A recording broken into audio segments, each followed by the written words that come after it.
जय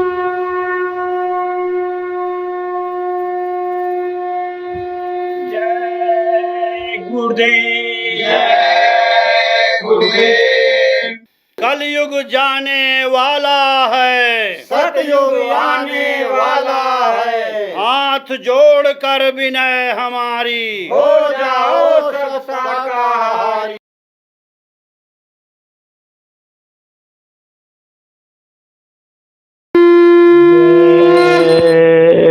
गुरुदेव। दूसरों के मदद की जरूरत नहीं, मुझको केवल तुम्हारी मदद चाहिए।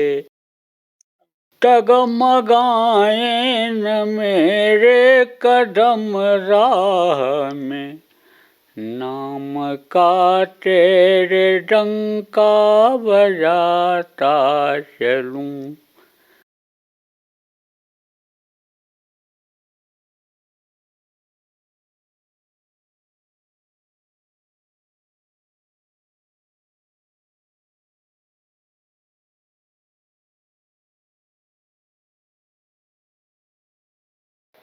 इन्हीं दोनों आँखों के बीच से रास्ता गया हुआ, और आप अपने घर में भी भगवान का दर्शन कर सकते हो।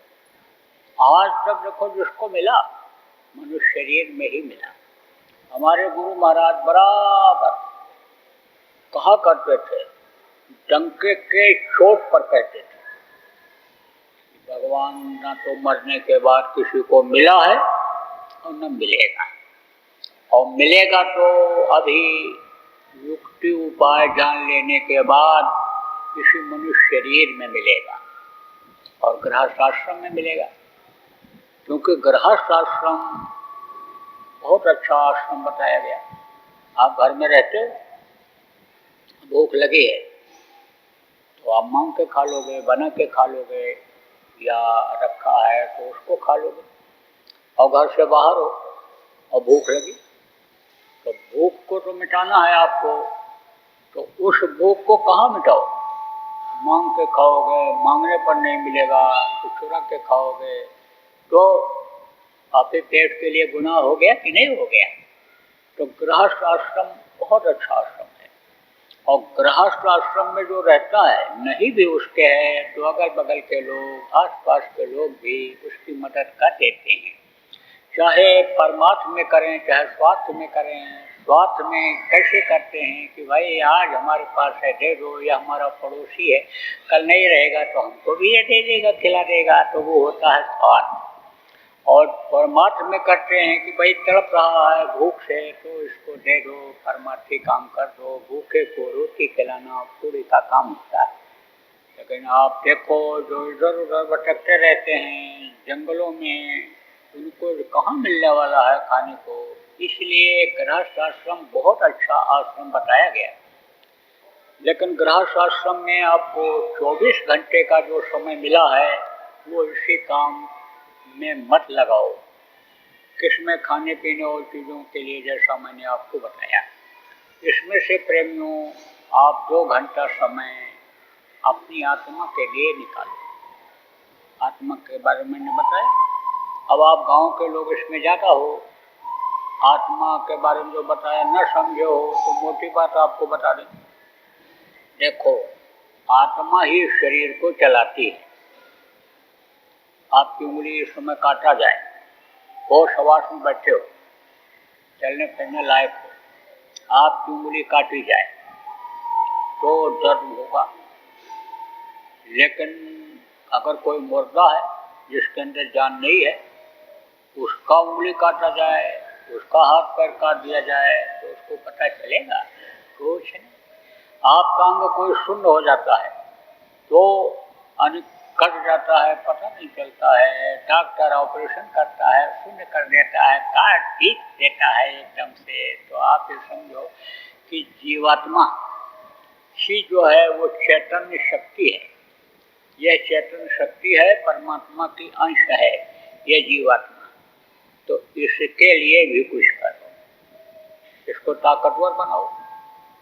आप देखो बच्चे को ताकतवर क्यों बनाते हो कि बच्चा चलेगा बढ़ेगा और फिर कमा करके लाएगा, 2 रोटी खिलाएगा तो इसको दूध पिलाओ, पौष्टिक चीज़ें पिलाओ। कमज़ोर जब हो जाता है, जल्दी चलता फिरता नहीं है, आपकी जो उम्मीद है कि ये जल्दी से पढ़ने लिखने लायक हो जाएगा, जल्दी से ये कमाने लायक हो जाएगा, उस उम्मीद पर जब पानी फिरता है, कमज़ोर रहता है, तब उसका इलाज करते हो, उसको तंदुरुस्त बनाते हो। ऐसे ये जीवात्मा यहाँ एकदम बिल्कुल कमज़ोर जैसी पड़ी हुई है, होश ही नहीं है इसको कि हमारे कोई पिता परमेश्वर भी हैं। इसको तो बस जिस शरीर में है, जिसने पैदा किया है, वही पिता दिखाई पड़ते हैं, वही माता दिखाई पड़ती हैं। इस समय पर तो आप ये समझो यही परिवार ही वो समझ लेता है सब कुछ है।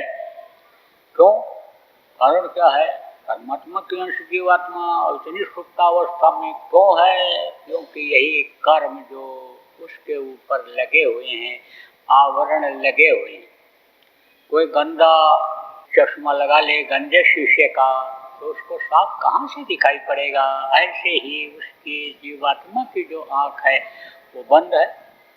जीवात्मा की जब आँख खुलेगी तब वो ऊपर का जब देखेगा, पर्दा हटेगा, ऊपर का देखेगा, तब उसको ये पता चलेगा कि मैं तो परमात्मा की अंश हूँ, परमात्मा की ताकत है। जब साधक साधना करता है, ऊपरी लोकों में जाता है, तो ऊपरी लोकों की ताकत उसमें आ जाती है, शक्ति आ जाती है। साधकों को, आप लोगों को, पुराने लोगों को बहुत सुनाया गया, लेकिन आप गांव के लोग ज़्यादा हो, आज यहाँ पर ज़्यादा आध्यात्मिक सत्संग सुनाने का समय नहीं है।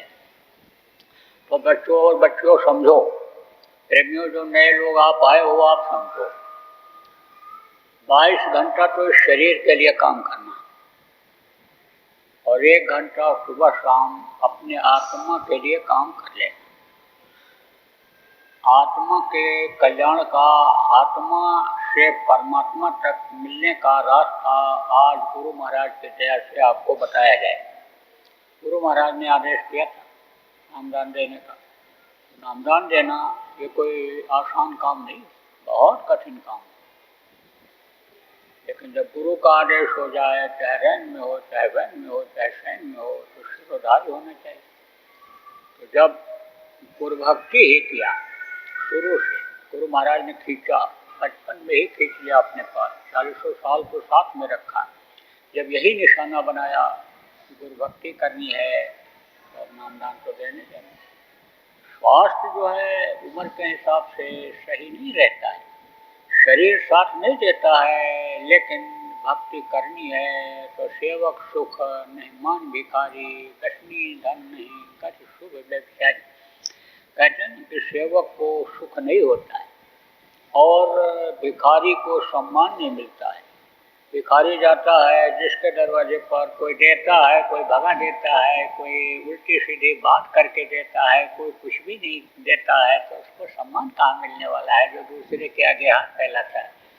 अब बहुत से लोग आप कहते हो इनको खुश रखो, ये हमारे जाति के हैं, बिरादरी के हैं, हमारे रिश्तेदार हैं, ये हमारे साहब हैं, ये हमको दे देंगे। ये विश्वास आपका उस पर से हट गया जो सबको देता है, जो सबसे मांगता है। अगर उस पर विश्वास हो जाए तो सबके आगे हाथ नहीं फैलाओगे। तो देखो बहन, भीख मांगने वाला को सम्मान इज्जत नहीं मिलता है, और जो व्यभिचारी होते हैं, व्यसनी होते हैं, उनको मुक्ति और मोक्ष नहीं मिलता है। तो जब सेवक का निशाना बनाया तो सेवा तो करना है। सबको नामदान देता हूँ। जो भी हो, गुरु की दया तो है ही, गुरु की दया से ही ये जो कर्म होते हैं ये करते हैं, नहीं तो कर्मों का लेना देना नामदान में होता है। बड़ा कठिन काम। वो नाम बताऊंगा कि जिसके लिए सुमिर सुमिर नर उतरे पारा, कलयुग केवल नाम आधारा। गोस्वामी जी महाराज ने कहा कि समझो कलयुग में नाम से उद्धार होने वाला है। कलयुग योग यज्ञ नहीं जाना, एक आधार नाम बताना। योग यज्ञ, योग साधना, अष्टांग योग, हठ योग, कुंडलिनियों का जगाना, प्राणायाम का करना, ये सब पहले के समय में लोग करते थे। उस समय उम्र ज़्यादा होती थी, लेकिन गोस्वामी जी महाराज ने कहा इस समय अब वो करने का समय नहीं रहा। 10,000 वर्ष की तपस्या में लोगों को सफलता नहीं मिली। 1000 वर्ष की उम्र द्वापर में होती थी मनुष्य की, उसमें सफलता नहीं मिली। तो 100 वर्ष की उम्र कलयुग में बताया गया, उसमें कहाँ से सफलता मिलेगी। इसलिए उन्होंने कहा नाम आए, समझो कि नाम से उद्धार होगा।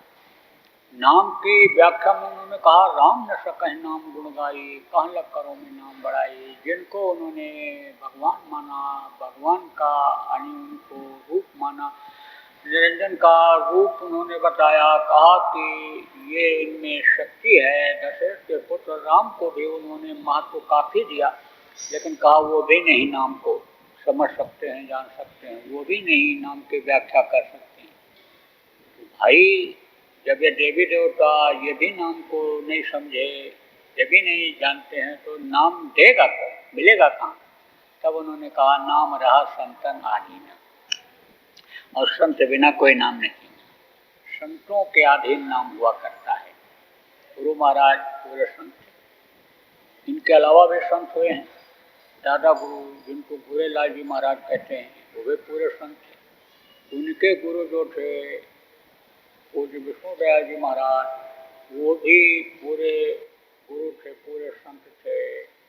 आप समझो कि शिवदयाल जी महाराज जिन्होंने राधा स्वामी नाम को जगाया था, वो भी पूरे संत थे। कबीर आप पूरे संत थे। आप समझो नानक जी पूरे संत थे। गोस्वामी जी महाराज पूरे संत थे। लेकिन उनका नाम लेने से, उनकी पूजा करने से, उनकी समाधि बना लेने से अब काम चलने वाला नहीं है। उनका समय था, चले गए, मनुष्य शरीर में आए थे, जब वो थे मौजूद थे, बांटा उन्होंने, मदद भी किया लोगों की, लेकिन अब तो खाली उनका नाम नाम रह गया।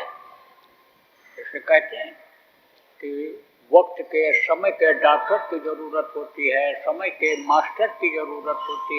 ये डॉक्टर ख़त्म हो गए, इनसे इलाज करके या इनका नुस्खा पढ़ करके और हम मर्ज को ठीक कर लेंगे, नहीं ठीक हो सकता है। किताब लिख करके कोई मास्टर साहब आए थे, पढ़ाए थे, बच्चे को जब पढ़ाया अच्छे वादे पर चला गया और किताब लिख कर गए, लेकिन किताब पढ़ करके कोई भी वो योग्यता नहीं ला सकता है जो उनके पढ़ाए बच्चे के अंदर आई थी। वक्त के मास्टर की ज़रूरत होती है। इसीलिए कहा गया कि सतगुरु की खोज करनी चाहिए, वक्त के गुरु की खोज करनी चाहिए। वक्त गुरु को खोज तेरे भले की कहूँ, ये कहा। तो गुरु महाराज पूरे संत, ये भी देखा गया जब भी आते हैं तो एक नाम तो जो हमेशा से चला आया, सृष्टि जब से बनी तब से यह नाम समझो रहा है।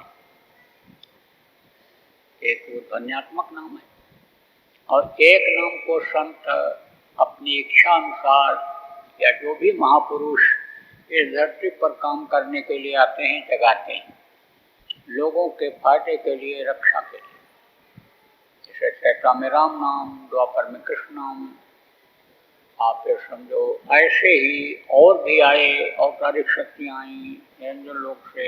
जैसे आप ये समझो कि महावीर आए, आप समझो परशुराम आए, जैसे आप ये समझो कि बुद्ध आए, ये सब यहाँ की शक्तियाँ थी। इनके अंदर आप ये समझो कि पार करने की शक्ति नहीं थी।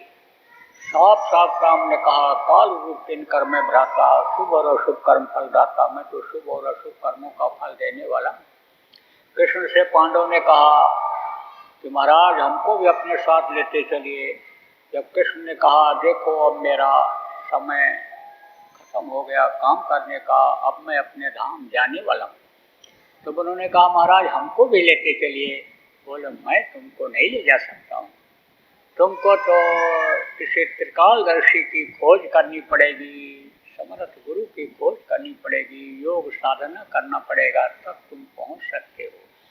बहुत रोए, गिड़गिड़ाए, चिल्लाए, सारी उम्र में आपके साथ लगा रहा, इसी आशा में रहा कि आप चलेंगे तो लेते चलेंगे, लेकिन आप अब आखिरी वक्त पर यह जवाब दे रहे हो, अब बुढ़ापे में कहाँ से खोज पाऊंगा संत को, कहाँ से साधना कर पाऊंगा। साफ साफ उन्होंने कहा औपचारिक शक्तियों में वो शक्ति नहीं होती है जीवों को पार करने की, वो तो संत है सदगुरु में ही हुआ करती है। चौथे स्कंद में गीता में लिखा है 34वें श्लोक में यही चीज लिखी हुई है। तो आप समझ पाओ या पढ़ो या कोई सुनावे बतावे ऐसी लिखी तब तो समझ में आवे। तो आप ये समझो कि ये जब आते हैं तो एक नाम को रक्षा के लिए ये जगह देते हैं, लेकिन यह भी नाम बदलता रहता है। वक्त का जो नाम मुँह से लेने वाला होता है, लिखने पढ़ने वाला होता है, वर्णात्मक नाम जो कहलाता है वो उस समय का सबसे अलग होता है। संत आए, संतों ने भी नाम को जगाया। आप समझो कबीर साहब आए, कबीर साहब ने सत साहब नाम जगाया। उनके ही शिष्य हुए थे नानक देव जी महाराज। नानक जी ने वाहे गुरु नाम को जगाया। गुरु के जलवा को अंदर में देखा, उछल पड़े, वारे गुरु वाहे गुरु वाहे गुरु, वारे मेरे गुरु क्या जलवा है आपका। तो वही वाहे गुरु में शक्ति आ गई, 10 पुष्ट तक चली। फिर जब ये आपके जो शिवदयाल जी महाराज आए तो इन्होंने राधा स्वामी नाम को जगाया। स्वामी कौन है? स्वामी है मालिक, सबका मालिक है। आप ये समझो ये जो जीवात्मा है इसको क्या कहा गया राधा, और उसको क्या कहा गया कृष्ण, इसको क्या कहा गया सीता, उसको क्या कहा गया राम। का बेटा एक राम घट घट में लेता, एक राम का सकल पसारा, एक राम सब जग से न्यारा। इसी तरह से राधा माने सूरत और स्वामी माने वो मालिक। राधा नाम सूरत का और स्वामी मालिक जान। यानी उन्होंने कहा कि अन्य समझ लो कि वो मालिक ही, अन्य समझो कि वो स्वामी कहलाया उन्होंने, वो स्वामी है राधा स्वामी। गुरु महाराज या गुरुदेव नाम जगाया। देखो गुरु महाराज कितने दूरदर्शी थे और जानकार थे। कहते हैं ना कि संत भूत वर्तमान भविष्य सब जानते हैं। गुरु महाराज को मालूम था गुरु नाम सतयुग में था, गुरु नाम से ही उद्धार होता था, गुरु की ही पूजा सतयुग में होती थी। और आने वाले कलयुग में जो सतयुग का आगमन होने वाला है उसमें भी गुरु रहेंगे। गुरु का महत्व उसमें बढ़ जाएगा, गुरु की ताकत का इजहार लोग करने लगेंगे। और कलयुग में भी गुरु की जरूरत है। गुरु बिन भव निज तरह न कोई, जो विरंची शंकर सम होई। चाहे शिव ब्रह्मा के समान कोई हो, बगैर गुरु के पार नहीं हो सकता है। पैदा होते ही बच्चे को गुरु की जरूरत पड़ती है। गुरु का काम कौन करती है? माँ करती है। बच्चा जब रोता है, भूख लगती है, तब वो ऐसा मुँह लगा करके और दूध पिलाती है, बच्चे को सिखाती है दूध पीना। तो जो कोई किसी को कोई काम सिखावे वो गुरु हुआ करता है। तो गुरु की जरूरत हमेशा रही, इसलिए गुरु महाराज ने गुरु नाम को जगाया। अब ये जरूर है कि गुरु भी कई तरह के होते हैं, बहुत तरह के गुरु होते हैं, लेकिन सतवां गुरु सत्य शब्द लिखा हुआ, जहाँ का जीव तहाँ पहुँचा हुआ सत्य भेदी गुरु जब मिलते हैं तब गुरु में दो अक्षर रू है नाम प्रकाश का, गु कहिए अंधकार, ताको करे विनाश लो, सोई गुरु करता। बाहरी आंखों को बंद कर लो अंधेरा होगा, लेकिन इन बाहरी आंखों को बंद करने पर जो अंतर में उजाला ला देता है वो सच्चा गुरु समर्थ गुरु हुआ करता है। तो गुरु महाराज ने समझो कि गुरु नाम को जगाया इसलिए कि यह हमेशा रहे और रहेंगे। या माने जयमान या माने जो हमेशा रहे उसको जयमान कहते हैं। और देव माने देने वाला। तो समर्थ गुरु होते हैं, देते ही हैं, लेते कुछ नहीं है। हाँ, गुरु को ऐसा चाहिए कि शिष्य से कुछ न ले, और शिष्य को ऐसा चाहिए कि गुरु को सब कुछ दे। अब आप इसका अर्थ क्या लगाओ? कहोगे कि धन दौलत और पुत्र परिवार से गुरु को सौंप दिया जाए, सब कुछ देने का मतलब ये होता है। आप तो इसका अर्थ ये लगाओगे सब कुछ देने का मतलब क्या होता है? काम, क्रोध, लोभ, मोह और अहंकार। इसको गुरु को भेंट करो, इसको चढ़ाओ, इसको दे दो। कुछ लोग ऐसे भी हमारे गुरु महाराज के पास आते थे, बहुत भगत थे, साधना करते थे। आप ये समझो पहले तो खूब कमाई करते थे और उसके बाद में बरकत जब छीनी, खूब पैसा कमाया, लेकिन बरकत जब छीन गई, कहते हैं ना मुफलिसी में, गरीबी में यानी भगवान याद आते हैं।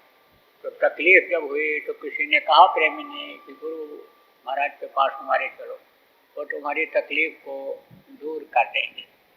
दया किया उन्होंने, तकलीफ दूर हुई, विश्वास हो गया उनको, तो गुरु महाराज के हाथ में लाकर तनख्वाह दे देते थे और गुरु महाराज उसमें से उनको दे देते थे। और जो भी निकल गया, बताया उन्होंने, मेरे से बताया कि जो भी निकाल के दे दिया गुरु महाराज, उसी में हमारा पूरा पड़ गया और कुछ बच भी गया और कोई रहन सहन में कोई दिक्कत नहीं है। गुरु महाराज ने जब प्रचार शुरू किया, बहुत चमत्कार हुए। 16 किलो का ये टीन आता है, पीपा जिसको कहते हो, 16 किलो उसमें आता है, 16 शेर। और पीपे में 16 किलो पिसा करके शेर चलता था, आटा लाते थे और 4 आदमी खाने वाले, मियाँ बीवी, 2 बच्चे और एक सत्संगी, कोई न कोई इक्का दुक्का उनके यहाँ आता रहता था। गरीबी थी, कमाई ज़्यादा थी। चला जब पड़ोसियों को पता चल गया कि इनका आटा खत्म ही नहीं होता है, तब बोले गुरु महाराज लोग समझेंगे कि चमत्कार हो रहा है, इसलिए यानी अब इसको खत्म कर दो। तब खत्म हुआ। तो कहने का मतलब ये है कि काम की भी जरूरत है, काम नहीं रहेगा तो बच्चे कहाँ से पैदा होंगे। क्रोध भी जरूरी है, नहीं तो बच्चे नालायक निकल जाएंगे, डांटो फटकारोगे नहीं तो क्रोध भी जरूरी है। लोभ भी जरूरी है। आप समझो, अगर इच्छा बिल्कुल मर जाए तो कहोगे क्या करेंगे कमा खा करके, क्या करेंगे यानी बच्चों को पढ़ा लिखा करके, गुरु महाराज पढ़ाएंगे करेंगे, एकदम से भरोसा एकदम से हो भी नहीं पाएगा और समझो करोगे भी नहीं। तो लोभ भी, काम, क्रोध, लोभ, मोह और अहंकार ये सब जरूरी है। आज बताने का समय नहीं है। तो एक बार अगर चढ़ा दिया गया फिर तो थोड़ा थोड़ा वो दे देंगे, लेकिन कंट्रोल में रखेंगे। जैसे किसी के पास आप रख दो, कह दो जरूरत पड़ने पर हमको ये रुपया पैसा देते रहना, आप संभाल करो मेरी, मेरे बच्चों की, तो वो आपको समय समय पर देता रहेगा। ऐसे ही गुरु देते रहते हैं तो देने वाले ही होते हैं। सबको देने का मतलब क्या होता है कि जो है वो यानी ये चीज़ें दे दो जो कोई लेने को न तैयार हो। बुराइयों को कोई लेना चाहता है? आप बहुत अच्छा महात्मा जिसको समझते हो, जाओ कहो महाराज शरण में लगा लो, आप हमारे ऊपर दया कर दो, आप हमको चेला बना लो, लेकिन मैं बहुत पापी हूँ, आप हमारे सारे पाप को ले लो, तो सब चाहेगा। क्योंकि पाप से तो सब डरते हैं और वे देख नहीं पाएगा कि कितना पाप इनके पास है, तो सोचेगा कहीं ऐसा ना हो कि पाप से हम दब जाएं। आप ये समझो कि पाप जो है वो समुद्र में भी नहीं समाता है। जो किताबों को पढ़े हैं उनको जानकारी है, कहा न अबला कर सके, कहा न सिंधु समाए, कहा न पावक जीत सके, काल का ही न खाए। तो कहा पुत्र न अबला कर सके, पाप न सिंधु समाए, तो सब क्या जाएगा। लेकिन हमारे गुरु महाराज जैसे अगर समर्थ हों तो कितने लोगों के सिर पर हाथ रख दिया और कहा बच्चा आप गलती मत करना, अब गलती मत करना। और संकल्प अगर बना लिया उसी समय कि जान में अनजान में जो गलती हो गई अब नहीं होगी, नहीं किया। आप ये समझो प्रेमियों, तो ये जय गुरुदेव नाम, ये प्रभु का, भगवान का नाम है। गुरु महाराज ने जय गुरुदेव नाम को जगाया था। कैसे जगाते हैं नाम को? आपको ये नहीं मालूम है कि आप कहाँ से जुड़े हुए हो। परमात्मा शक्ति से जुड़े हुए हो, परमात्मा से सब जुड़े हुए हो, बहुत पतले तार के द्वारा। इन बाहरी आँखों से आप देख नहीं सकते हो। ऐसे ही नाम को महापुरुष जो होते हैं वो उस प्रभु से जोड़ देते हैं। जब वो नाम जुड़ जाता है तो उस नाम में ताकत आ जाती है। जैसे राम नाम लोग बोले मदद हो गई, कृष्ण नाम बोले मदद हो गई, रक्षा हो गई, द्रौपदी को बचाया, ग्राह को बचाया, तमाम ऐसे उदाहरण। इसी तरह से जय गुरुदेव नाम को जब जोड़ा गुरु महाराज परमात्मा से और बोले परीक्षा लेकर देख लो, बहुत लोगों ने परीक्षा लिया। आप इसमें पुराने लोग बैठे हो, आपने परीक्षा लिया होगा तो आपने कहा होगा बहुत खरा नाम है, बहुत फायदेमंद है। अभी बीमारी आई थी, कोरोना नाम सुनते ही डरते थे लोग। तनिक सा पता चल जाए कि पॉजिटिव है तो रोने चिल्लाने लगते थे घर वाले, क्योंकि पता नहीं अस्पताल ले जा रहे हैं, मुँह देख पाएँ न देख पाएँ, क्या हो जाए कुछ नहीं कहा जा सकता। लेकिन बहुत से लोगों ने तो जय गुरुदेव नाम की आजमाइश उसी में कर लिया।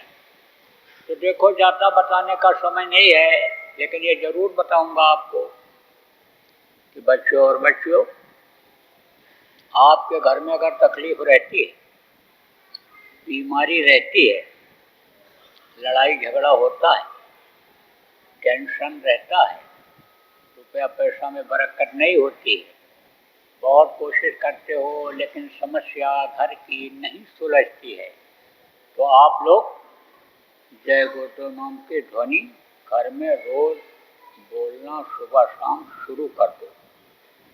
परिवार वालों को भी इकट्ठा कर लो। जो नहीं बैठते हैं कोशिश उनको भी करो बैठाने। 2-4 दिन जब बैठाओगे तो अपने आप बैठने लगेंगे। बच्चे भी यानी समझो बैठना शुरू में नहीं पसंद करते हैं, लेकिन कैसे भी बहका कर फुसला कर मिठाई खिला कर बैठाने लगोगे तो वो सब बैठने लग जाएंगे। अब कुछ परिवार ऐसा है कि जिसमें पीने खाने वाले लोग हैं, वो तो मस्त हो जाते हैं, तो उनको कुछ पता ही नहीं रहता है कि पत्नी है कि बेटी है कि कौन है, क्या कर रहे हैं, क्या बताओ। मदहोश कोई हो जाएगा, होश में नहीं रहेगा तो कमा पाएगा कि खा पाएगा कि कोई चीज़ संभाल पाएगा, क्या कर पाएगा, कुछ नहीं। इसलिए नशा तो करना ही नहीं चाहिए। ऐसा कोई भी नशा नहीं करना चाहिए कि जिससे होश खत्म हो जाए, बुद्धि भ्रष्ट हो जाए। लेकिन कोई बताने वाला नहीं मिला, अब उनका साथ ऐसा ही पड़ गया। तो रहना, आपको बच्चे हो चाहे बच्ची हो, उसी परिवार में है। कुछ लोगों की औरतों की भी आदत खराब हो जाती है इस तरह की, नहीं कुछ है तो अफीम खाने लगती हैं, नहीं कुछ है तो तेज नशे की चीज़ें पान में खाने लगती हैं, नहीं कुछ है। आप ये समझो कि और चीज़ों से दिमाग उनका खराब रहता है। और पुरुष में ये बुराइयां ज़्यादा पाई जाती हैं। बम्बई जैसे शहर में तो किसी का कोई भरोसा नहीं है कि लड़की हो कि लड़का हो कि क्या हो, तमाम आप देखते होंगे। औरतों में भी आदत आ गई। तो कोई भी हो परिवार में, सबको बैठाना शुरू करो। बैठाओगे तो बुद्धि सही होगी, कर्म जब कटेंगे बुद्धि सही होगी, सब बोलने लगेंगे। और बोलने की जब आदत बन जाएगी तो मुसीबत में भी जय गुरुदेव जब निकलेगा तो मदद हो जाएगा। तकलीफ़ों में बहुत आराम मिलने लग गया। जब से बताया तब से तकलीफ़ों में बहुत आराम हो गया लोगों को। बोले 1 घंटा सुबह शाम जब से नाम धुनी घर में शुरू किया, बीमारियों में बहुत राहत हो गई, लड़ाई झगड़ा भी बहुत कम हो गया। रोज़ कुछ कुछ लगा रहता था, रोज़ कुछ न कुछ यानी अपशब्द मुंह से निकलता रहता था, लेकिन कह रहे हैं कि कम हो गया। बरकत रुपया पैसा में भी होने लग गई। बोले शांति रहती है, जल्दी रात को नींद नहीं आती थी, सोचता रहता था, अब तो खाता हूँ आराम से सो जाता हूँ। तो करके देख लो। आप जो नए लोग आए हो करके देखो। बातों पर विश्वास न हो तो करके देखो। लेकिन एक बार तो आपको करने के लिए विश्वास करना ही पड़ेगा। स्कूल में बच्चे को भेजते हैं तो इस विश्वास पर भेजते हैं कि पढ़ ले जाएगा। लड़के कोचिंग ज्वाइन करते हैं कि ये हमको जो टीचर हैं, पढ़ाने वाले जो इंस्ट्रक्टर हैं, ये हमको पढ़ा ले जाएंगे, काबिल बना ले जाएंगे। तो विश्वास तो एक बार करना ही पड़ता है। तो विश्वास करो, जय गुरुदेव नाम बोलो, लोगों को बुलवाओ, क्योंकि परिवार के आपके सब लोग आए नहीं। और आपको जो अब नाम बताऊंगा, आप लोग इसका जाप करना, और जो ध्यान लगाने को बताऊंगा ध्यान लगाना, और आवाज़ को सुनने का जो भजन करने का तरीका बताऊंगा इस तरह भजन करना। और जो नहीं आए हैं, नामदानी नहीं हैं, उनको जय गुरुदेव नाम की ध्वनि में बैठाना। जो नामदानी हैं उनको भी समझाओ कि वो भी सिमरन ध्यान भजन करने लग जाए। माया के लोक में ये जन्म नहीं लेते हैं। ये जो देश है, ये दुनिया है, ये किसकी बनाई हुई है? काल भगवान की, और माया के अधीन है ये। तो यहाँ पर आप समझो, पैदा होते ही माया का पर्दा पड़ जाता है। तो वो मनुष्य शरीर में कहने का मतलब नहीं आते हैं। वो कौन है? ये 5 नाम है। ये 5 नाम बहुत दिन से चला आ रहा है। कहा उन्होंने कबीर साहब ने कि पंच ध्वनि ये होती रहती है, हमेशा होती रहती है, निरायक जाने। कहा राधा स्वामी नाम का जिन्होंने प्रचार किया, शिवदयाल जी महाराज, उन्होंने भी कहा घर में घर गुर दिखलावें, तो पंच शब्द बतलावें। तो ये 5 नाम शुरू से चला रहा है। उस समय के जो नाम देने वाले संत थे, वो इस नाम को नहीं खोले। गुरु महाराज ने इसको सार्वजनिक कर दिया 5 नाम को। पुस्तकों में तो लिखा है, सत्संगों में तो उन्होंने सुनाया, लेकिन खोला नहीं। इस तरह नामदान नहीं देते थे जैसे गुरु महाराज देने लग गए, जैसे आपको नामदान दिया जाएगा, ऐसे नहीं देते थे। इसलिए इसको लोग जल्दी समझ नहीं पाए। तो आप ये समझो प्रेमियों, ये 5 नाम आज का नहीं, बहुत दिनों से चला आ रहा है। देखो हमेशा ये रहा प्रेम कि एक ही को अधिकार मिला नामदान देने का एक समय पर, ये इतिहास बता रहा है। और उसके मुँह से जिन्होंने सुना, उसी का फलदायी हुआ है। पाकड़, पीपल और रसाल ये पेड़ होता है, तो इनका बीज अगर सीधे जमीन पर गिर जाए तो जमता नहीं। पक्षी फल को खाता है और बीज को नीचे गिराता है, वो जमता है। तो मुंह से सुनना चाहिए, अपनी कानों से। आप देखो टेलीफोन पर बता दो, आप ये समझो ऑनलाइन अगर किसी को बताओ, सामने तो कोई है नहीं, अरे वो फोटो ही तो है, देख तो रहा नहीं है टेलीफोन पर, तो ये तो हो जाते हैं नाराज। मर्यादा अगर खत्म हो जाएगी उनकी तो नाराज होंगे कि नहीं। तनिक सा इज्जत पर आपके फर्क पड़ जाता है तो आप कितना नाराज हो जाते हो। इसलिए उनकी तो इज्जत रखनी पड़ती है, इसीलिए नामदान ऑनलाइन नहीं दिया जाता। बोलो जय गुरुदेव। जय गुरुदेव। बाबा उमाकांत जी महाराज अपने ही प्रेमियों के सहयोग से संस्था द्वारा जनहित का कार्य करते हैं। किसी भी व्यक्ति, संस्था व सरकार से कोई भी चंदा, चुटकी व अनुदान नहीं लेते और किसी भी तरह का व्यापार भी नहीं करते।